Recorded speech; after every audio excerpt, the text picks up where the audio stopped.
So thank you everyone for being here. So this panel that we will start live, and hopefully other people will join, is about staking, lending, and on-chain capital efficiency.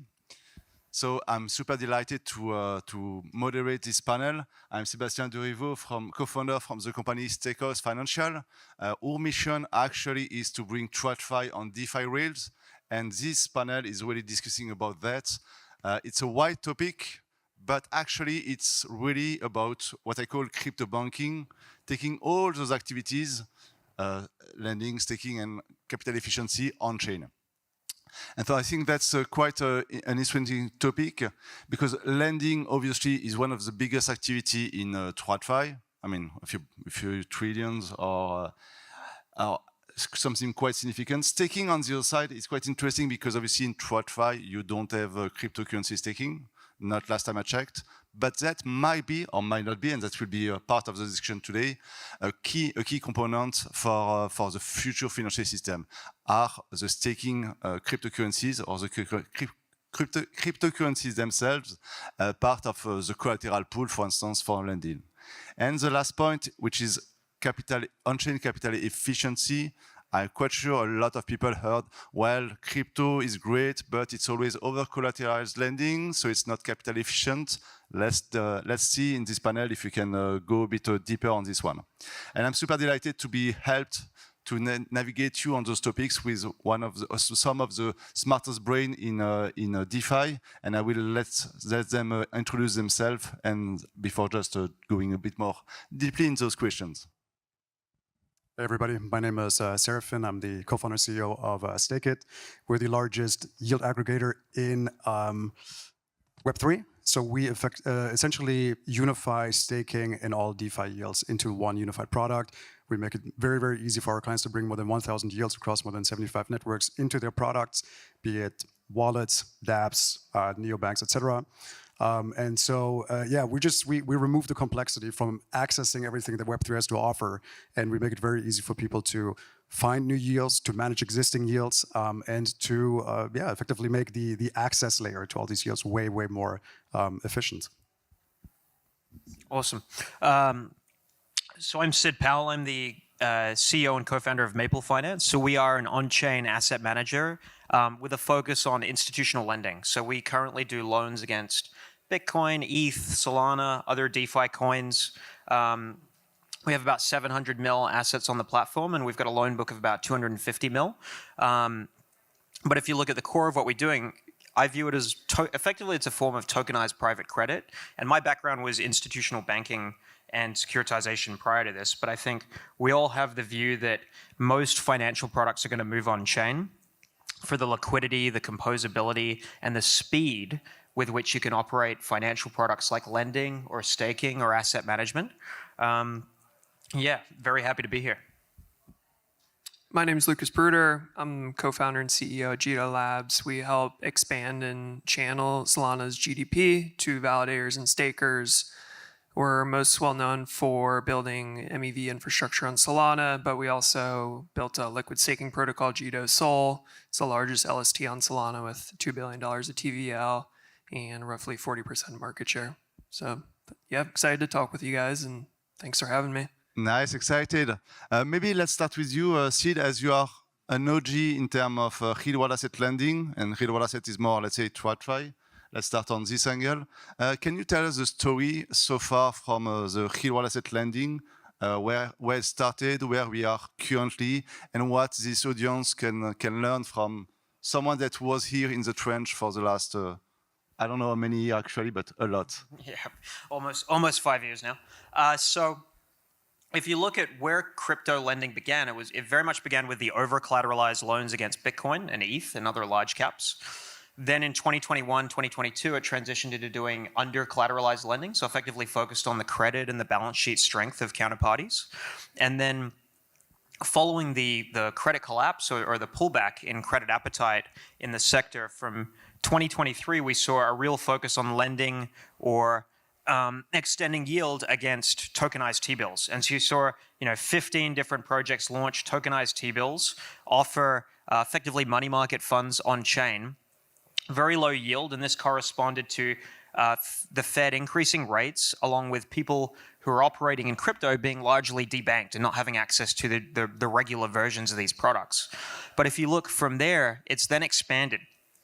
And so you've seen receivables-backed credit being a big focus because it's short duration, reasonably high yield, so it's offering kind of a comparable cost, or at least hitting the cost of capital hurdle of people who lend or invest on chain. But the real blocker that we've had, if we look at like what does the space need to grow another 10x from here, is there's very little duration on the buy side. So most crypto people, if you offered them a product that was yielding 15%, but they had to invest for 3 to 5 years, you would find very few takers in the on-chain space. And so I think that is kind of the next unlock, and hopefully something that comes out of a more favorable regulatory environment and a more pro-innovation administration, is that you start to see more institutional allocators who can, invest for a 3 to 5 year duration, and then I think you'll start to see more things like tokenized real estate-backed credit, middle market type lending on chain. But so far, that's where we sit today.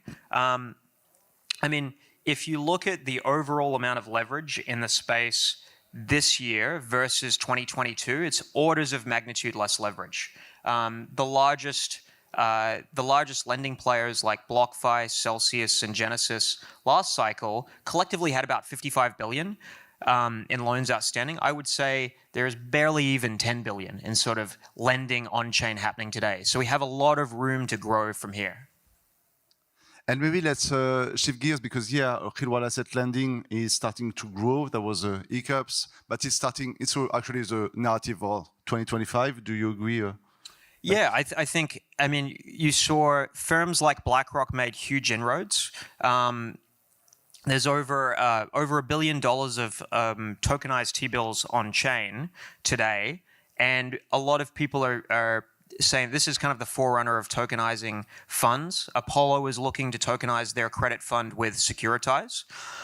We've also seen Hamilton Lane as another example of a fund manager who's tokenized their fund.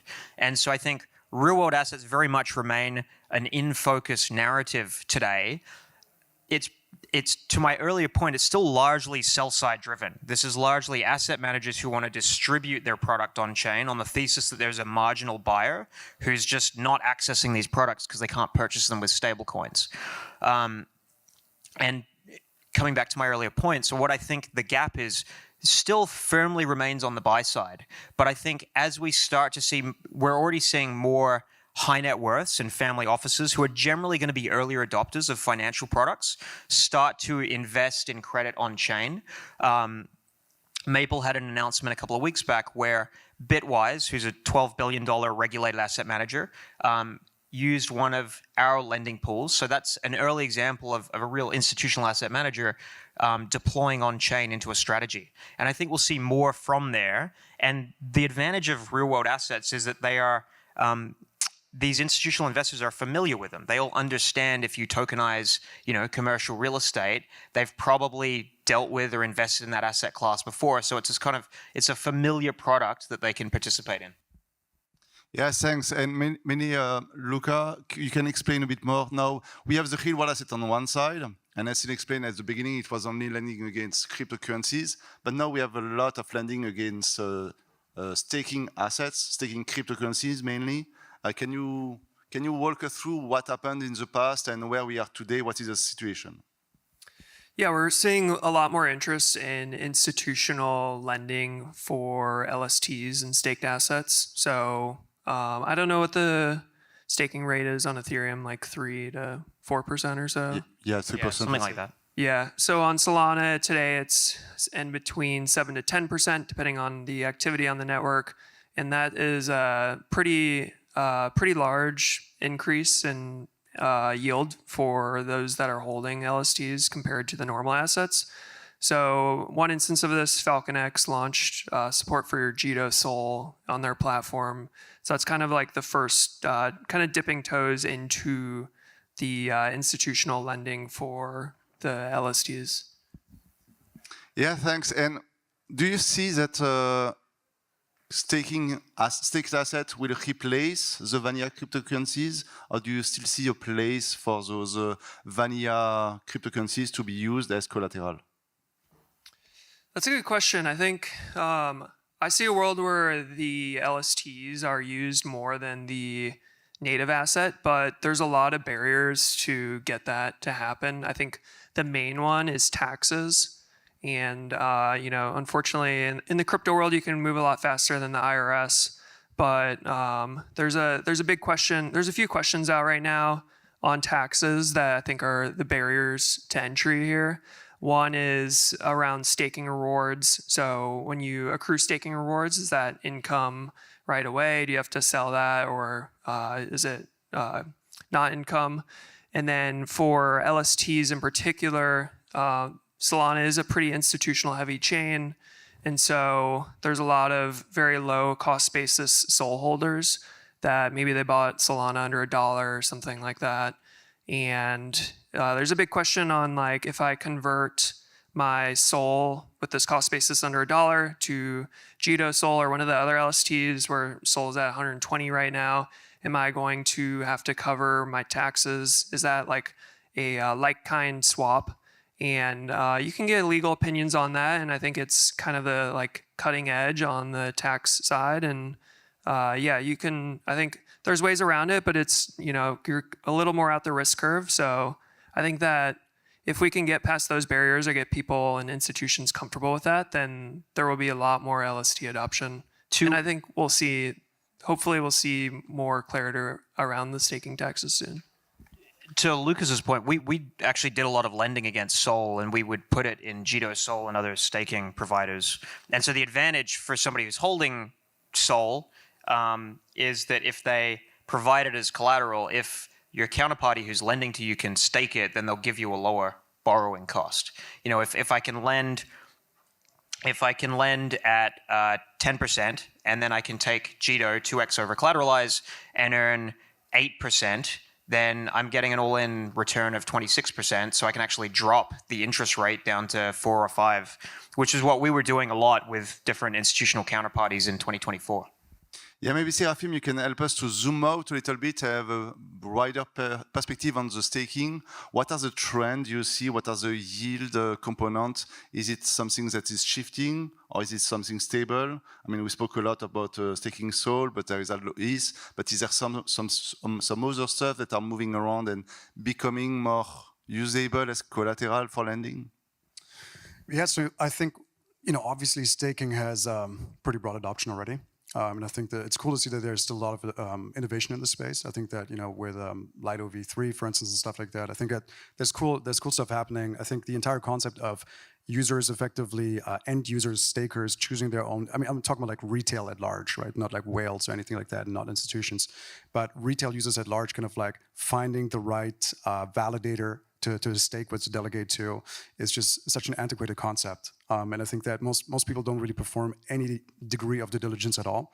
And will simply delegate it to a validator that they have heard of, right? And so there's a certain weird dynamic where validators have an incentive to really invest a lot in marketing and building brand equity. And I think that is not necessarily net positive for the networks that they're looking to ultimately also secure, right? So I think what we are kind of like taking this off to a tangent here, but what we're kind of like focusing on is kind of like providing multi-validator infrastructure to make it easy for end users, for retail users in particular, to delegate to any validator, to really be able to see all of them side by side, to be able to compare APYs, to be able to understand what the commission rates are that they charge. So yeah, we're trying to get people to really rethink how they have staked and also seeing if they can optimize their stake. But in terms of like where we see trends, we definitely see a lot of trends on the stablecoin side. Stablecoin yields, real world asset. So we talked about BUIDL. Obviously, that's still kind of like an enterprise grade product. You need to KYC. There's a very, very heavy burden, like a 5 million initial deposit in order to actually have access to BUIDL. So I think we're seeing a lot of stablecoin demand and yield on stablecoins, and we like when yield on stablecoins is kind of like composable within the issuing protocol itself. I think that's a really strong differentiator. But yeah, definitely a lot of adoption that we're seeing on the stablecoin side. About 70% of the volume that we're seeing on DeFi through our platform, 70% is for stablecoin denominated yields. But yeah, stablecoin yields, huge topic of the day, and we're excited for it because stablecoin adoption in general is soaring, and I think it's a very good focus, like a very good focal point for DeFi to hone in on. Yeah, thanks. And I guess that's a great segue to come to Rune, a co-founder of Sky, because Sky is the biggest DeFi stablecoin, or one of the biggest DeFi stablecoin, started with lending, well, very long ago.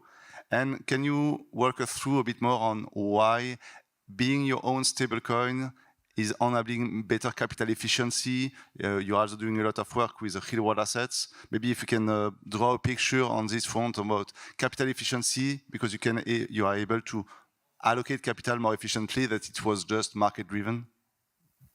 Sure. Yeah, so Sky, formerly known as MakerDAO, is just in general probably the oldest DeFi protocol in the whole world. And so when we started back in 2015, the space was very, everything was viewed through this like original crypto Bitcoin ideological lens, really. And the original objective of stablecoins and decentralized stablecoins was to like create a dollar that's like completely out of the reach of the government or something like that. And that early on proved very popular with the DAI stablecoin, which was then the first decentralized stablecoin ever.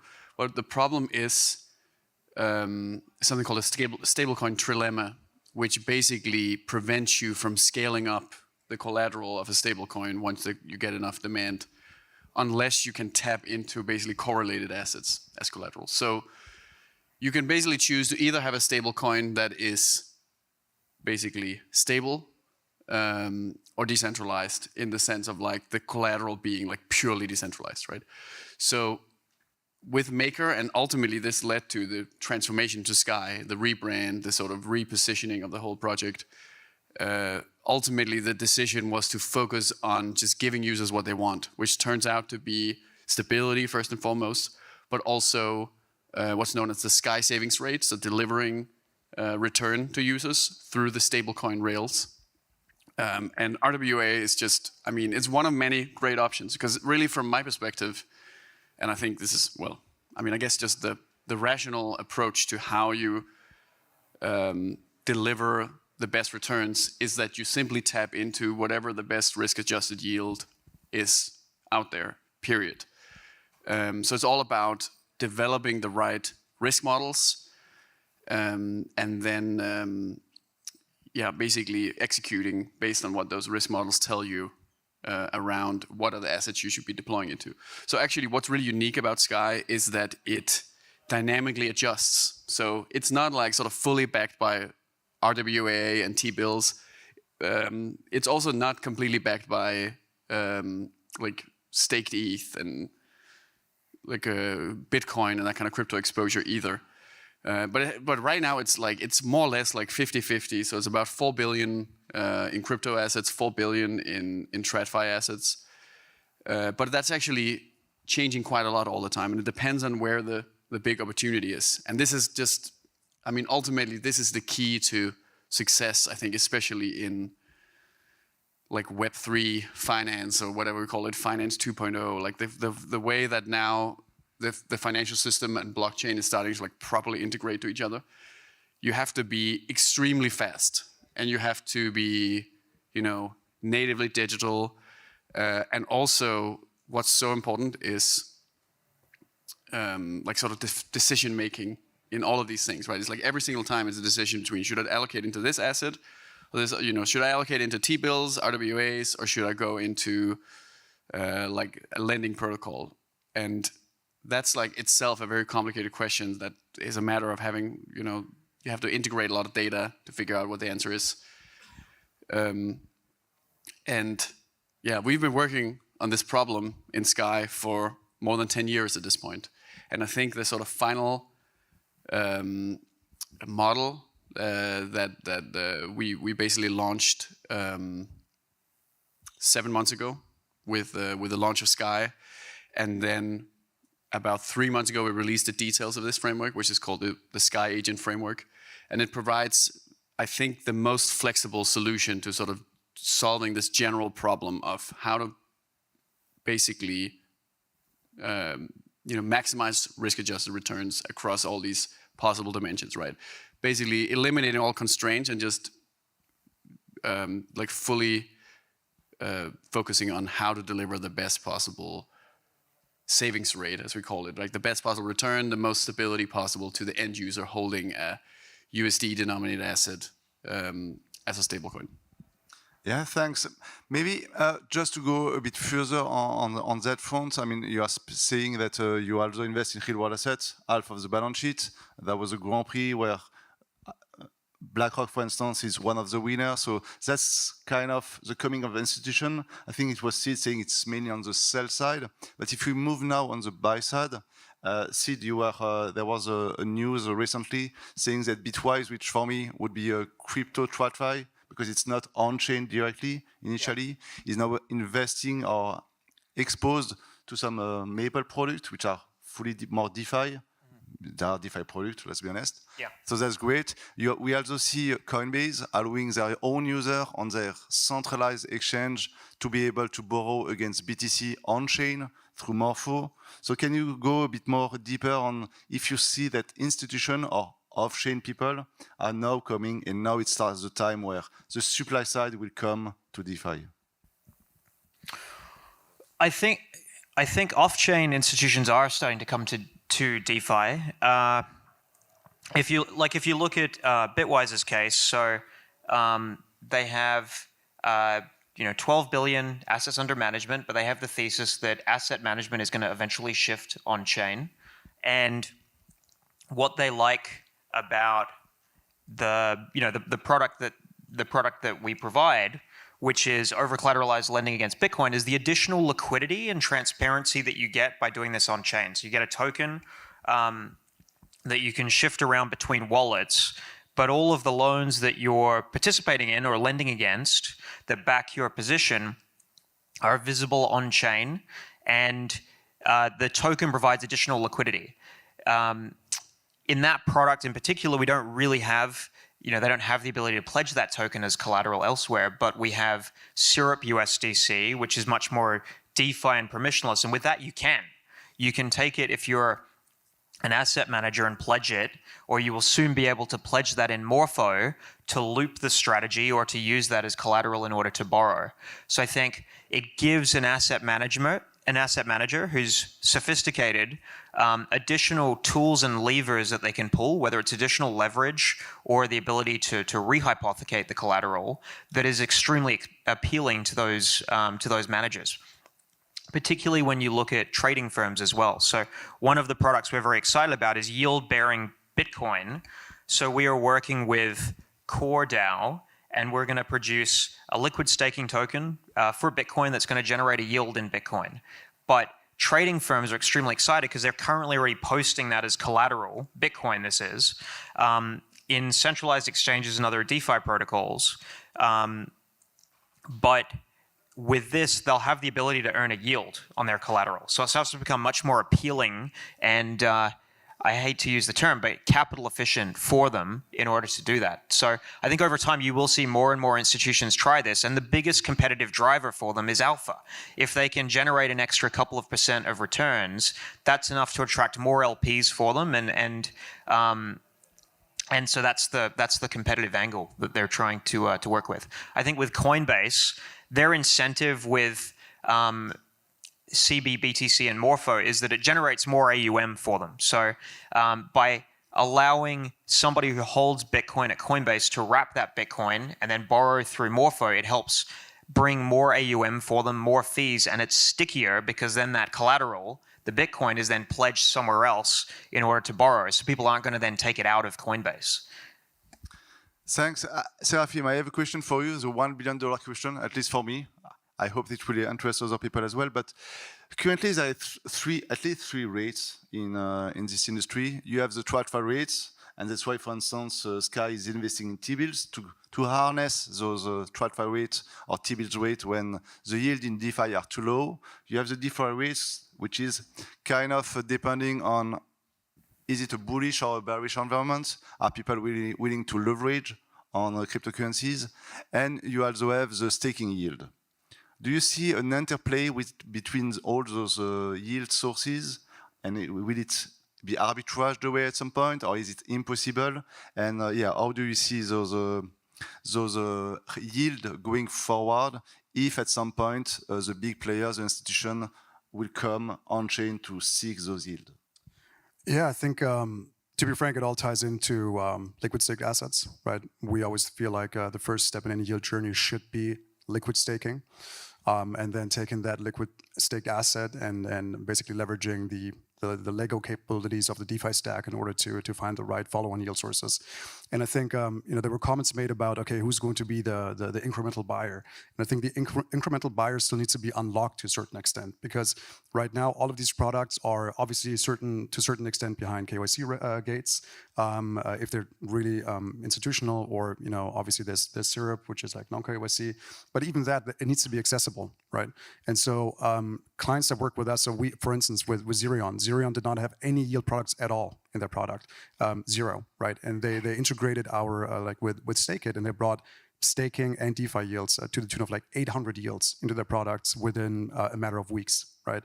And I think unlocking that incremental buyer is super critical. And then once you have that buyer, which is a question of access, right? Which again, we're looking to solve that. We're looking to make it extremely easy to bring any of these guys' products and make them available to the incremental buyer. But I think at that point in time, it's really about providing access and then also helping users understand what are the different yields, making them easy to find. And I think that's kind of like the next generation of what we're working on, which is making it very, very simple for you to compare yields side by side, understand, because APY is also not APY, right? The term is kind of like perverted to a certain extent because you have incentive tokens that get thrown into the mix. There's certain like leverage strategies sometimes underpinning some of these structured products, which end users might not be privy to. So again, making it easy for people to access is number one. It should probably start with staking. It should then compose into some sort of like DeFi product. And from there on out, it's about making it very, very simple for people to find the next yield source. And I think that is about education to a certain point. It's about like labeling, risk labeling DeFi yields, making that easy for people to understand. And I think ultimately that's going to lead to full automation, because we cover more than 1,000 yields across more than 75 networks. I think ultimately this is a very, very cool. Critical of this kind of like DeFi and AI intersection, or crypto and AI intersection, but I think like for automation of yield generation, it's really, really powerful. And I think this is ultimately where it's going to go. So in terms of, is this going to get arbitraged away? Yes, most likely by agents, right? But I think it will also like make the entire yield stack like very meritocratic, because right now it's you have a fixed buyer pool that needs to be privy, like there needs to be tech savvy enough to actually find these yields, access these yields, manage their positions. And I think ultimately you really want to bring this to absolutely everybody, make it extremely simple to use, effectively turning everything into an on-chain savings account. And I think that should be, fully meritocratic. And the best protocols, the best products will rise to the top. Yeah, your point is that if you have better access, if you have better information, you can pick the right yield, and then obviously underneath, that means that there will not be a yield discrepancy, because no one will choose, well, I will take the lowest yield, even if you present me all the best options. Correct, and I think ultimately will also yield to the better quality yield products winning out, because I think there are too many yield products that promise very high APYs, but they're playing around with the taxonomy, with there not being like clearly defined taxonomy with users. I mean, of course, this is like previous cycle, but if you take a look at, for instance, like all the Ohm forks, promising 100,000% APY, etc. Right? It looks laughable, like in retrospect, but at the time it was a real thing. And I was, talking with some institutional money managers who were basically trying to tell me that even if, the token drew down by 90%, they were still earning 100,000 APY, so they'd be able to make that up overnight, right? And I think that is exactly what needs to. We need to shine a light on that, right? And it needs to be easy for people to understand where the yield comes from, and everything needs to be accessible. It should probably be automated such that real quality yields win out, and everything else kind of like falls by the wayside. Yeah, it's quite interesting because that goes in what Rune was saying earlier. in some ways, you are providing the access to all the yields so people can choose, and people will choose the best yield for a given risk appetite. But on the Sky side, there is one product, SUSDS, that will automatically allocate to the best source of capital, which would it be T-bills, crypto-backed loans, basis trade. I think you have many few others. Rune, maybe you can expand a bit more about how do you see the trend going forward? Do you think it will be more, well, we will add more crypto-backed loans, obviously if there is a lot of speculation, or will it be new kind of real-world asset? Do you have a perspective on what will drive the yield of SUSDS? Yeah, so I definitely agree that in the short run, it's just about picking the super low-hanging fruit of just equilibrating the stuff that's already there and that's like completely mispriced, which is very much like I don't know what to call it, like crypto native stuff. And what's interesting is there's not really like all crypto native things that pretty much go back to like Bitcoin or staked ETH or staked Sol, and that's about it. I mean, then you have a lot of these like small opportunities for where it's about basically subsidizing the creation of new protocols that potentially can build up moats. And that's one thing where I see that's not necessarily going to go away ever as long as we're innovating new stuff. What is going to happen though is like the price of this kind of, I guess you could call it like venture TVL or something like that, is going to go down dramatically because it'll get easier and easier to figure out, okay, there's some new protocol, they're willing to sort of overpay to get a bunch of exposure. And that's the kind of stuff that Sky and USDS and the Sky agent framework that sort of agentically does all of this will try to rapidly sort of extract all the alpha out of, right? And sort of equilibrate it as fast as possible. And then what I think will happen is once this is like totally equilibrated and it's like this complete sort of like amorphous AI process and it feels sort of post-human in a sense, then what we'll realize is this is just like actually like a really small market, because in the end it's like Bitcoin and ETH, and like it's actually like relatively small part of the world we're talking about here, but it's just the first place where like really end-to-end AI integration can happen with finance.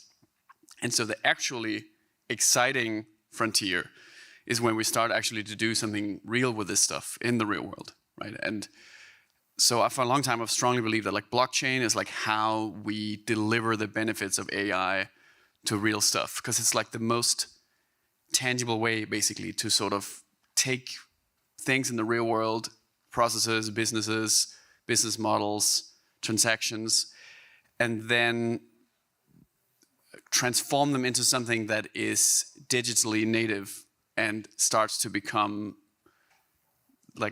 basically starts to become something that AI can sort of directly interact with, in the sense of you can get that real-time data 24/7, and then eventually, I mean, you will see efficiency improvements of the whole world, right? As everyone is just deploying agents, automated systems, and really it's just it's just the basic process of trying to get a better yield, but over time, that will mean solving more and more complicated real-life challenges, yeah, I think it's super exciting that it actually looks like crypto will be able to play a major role in this. So you're saying that crypto will help finance, or at least the stablecoin, I assume, more than the cryptocurrencies, will help finance the real world, and it will be integrated with agent to find the best allocation in a way? Yeah, I mean, I think that's guaranteed. I think, I mean, and I really believe that when you see finally this moment happening where, probably 90% of all the old world legacy institutions are wiped out, and then 10% of them survive, they will adopt AI and blockchain in parallel, effectively, right? Like those two technologies, it's such a just unbelievable paradigm shift, right? That you have to go back to the 80s and like change your code from the 80s. And then you do that, you're not gonna do that for some like small thing. You're gonna have to do it for like the whole package. And it will basically be blockchain native and AI native simultaneously. Yeah, maybe Luca, we can take a similar question in a way, the source of yield for staking. I mean, and maybe you can explain a bit the terms, but there is a part that is just protocol inflation. There is a part MEV. Is there other kind of source of yield that might come, and might MEV survive if there is more optimization at the chain level? What do you think? Yeah, I think shout out to Dan Smith at Blockworks, but he's been building a lot of REV dashboards. It's all about REV. If there's no REV, then like the chain has no usage. What are we doing here? So everything's about REV. All of that will go back to stakers. I think Solana had a crazy year, as I'm sure you guys saw. All the meme coins and trading and fees. Jito Software's produced $1.1 billion to validators and stakers. That's an insane amount of money. And that is that's going to be a major source of staking yield, especially as the way that these networks work is when you start out and you launch a blockchain, typically you have a really high inflation curve. You want to incentivize people to stake. You want network security. You want validators to run the software and take a commission on that. That inflation will go down over time because you're kind of just emitting tokens. You don't really need to continue doing that if the chain's going to be successful. So over time, any successful blockchain, the percentage of staking yield that comes from inflation will go down and the REV will go up. So I definitely think a lot about REV. Of course, apps are going to focus more on capturing value and redirecting value to the devs or the token holders of the app, whether it's a DEX or something else. But I think on Solana specifically, you will see more and more block space being created, and the meme coins are a big battle test for Solana too. So Solana engineers are learning a lot from that. 2 or 3 months later, chain gets better, more block space, more REV, and so on. And do you have a view on the fact, so your answer is it's really block space, there will be more block space, more demand for the block space because it will be kind of more valuable. Obviously the question is, do you create more block space or are you creating some scarcity? And do you see a value or a source of yield from the LRTs, so the re-staking of already LST, which is a liquid staking token? Yeah, I think every blockchain has to continue increasing block space. I can't think of any tech in the past that is like, okay, we should just stop here, like we're good. There's a pattern of technology getting better, getting faster, there's more abundance. That's certainly the path that Solana's on. And so MEV and priority fees and this payment for hot state is going to increase. And that happened on Solana in the last year. I think that will continue to happen. There's certainly more kind of risk-taking out on like the VRTs. We call them VRTs on the Jito restaking protocol, some of the LRTs. But yeah, I think that like MEV and priority fees and this REV going to stakers is going to increase. Going to increase. In proportion, you mean? Or just in absolute numbers? Both, yeah. I mean, we're kind of in a lull right now. Things got a little crazy. Cooling off, taking a breather. Everyone's fixing their tech debt, but I'm pretty confident it's coming back, and Solana engineers are working pretty hard on making more block space. And Serafin, do you have a broader perspective to bring here? Do you agree first with this statement, or do you see things a bit differently? No, I think Solana is definitely leading the charge in terms of like on-chain innovation, and also to a large extent, obviously, to what the Jito guys are building. I think it's cool to see more DeFi come to Solana. I mean, bit by bit, but 2.3x year over year is pretty healthy. While obviously Ethereum has kind of like been now year to date kind of flat. But yeah, I mean, we're excited to see more on-chain innovation. Obviously, given that there is going to be more institutional demand, and be it even on the sell side for now, like, we're excited to support it. Yeah. On the risk-taking, do you see it more capital efficiency, or do you see that's a trend that will continue to grow and becoming something a bit more tangible, or is it something that will be only part of the staking? It's a good question. I think for the kind of like super crypto native cohort, it's going to be a major source of alpha and can continue to be. I think that for everyday users, like we're kind of like our straddling servicing clients like Ledger and Xerion, which have very crypto native user bases, to now even like CeFi applications and like neobanks. So I think, to be frank, for the very crypto native cohort, yes, it is going to continue to be a source of alpha. I feel like for the more average user, it is they're just going to be happy to liquid stake their SOL, right, and get some additional rewards on that, or potentially deposit it into a DeFi app, a DeFi protocol. But yeah, I think for the everyday user, probably not so much. It's going to probably be still pretty crypto native, even if everybody has access. We've seen a couple of proposals for LRTs, or liquid restake tokens like ETH on EigenLayer, to be used as first loss capital for lending. So I think as long as the fee income coming through is relatively de minimis at the moment, people are looking for other utility. And one of the ones proposed has been to effectively provide it as outsourced collateral for borrowers, which could include market makers or other on-chain funds. And then that would serve as collateral to protect the position of lenders who want to get a stablecoin yield. So it kind of helps power more sort of on-chain lending and on-chain credit origination. I've seen two proposals for that so far. Yeah, and so that means that the cryptocurrency side, the staking, could help provide some protection for lending against real-world assets. So there will be a complementarity between the real-world asset and the staking? Yeah, so staking can both secure the network, and then it can also be used to secure credit as well. Yeah, that's an interesting perspective. Does anyone want to add something on this particular point? No, otherwise, I have a question for you, and that's the alpha part of the panel. What is, for you, exciting for the, let's say, 2025, 2026? What are you super excited about that maybe this audience is not aware of or not paying enough attention to? Maybe let's start with you, Serafin. I'll have to probably go back to real-world asset yields. Just make them super accessible for everyday users in kind of like crypto-first products. I'm very, very bullish on this new cohort of CeFi products, funny enough, just because, and obviously also innovations such as like Infinex, et cetera, that just make it easy to be super crypto native. But yeah, real-world asset yield, things such as BUIDL, which hopefully will cross over into retail at some point soon. Very, very bullish on that.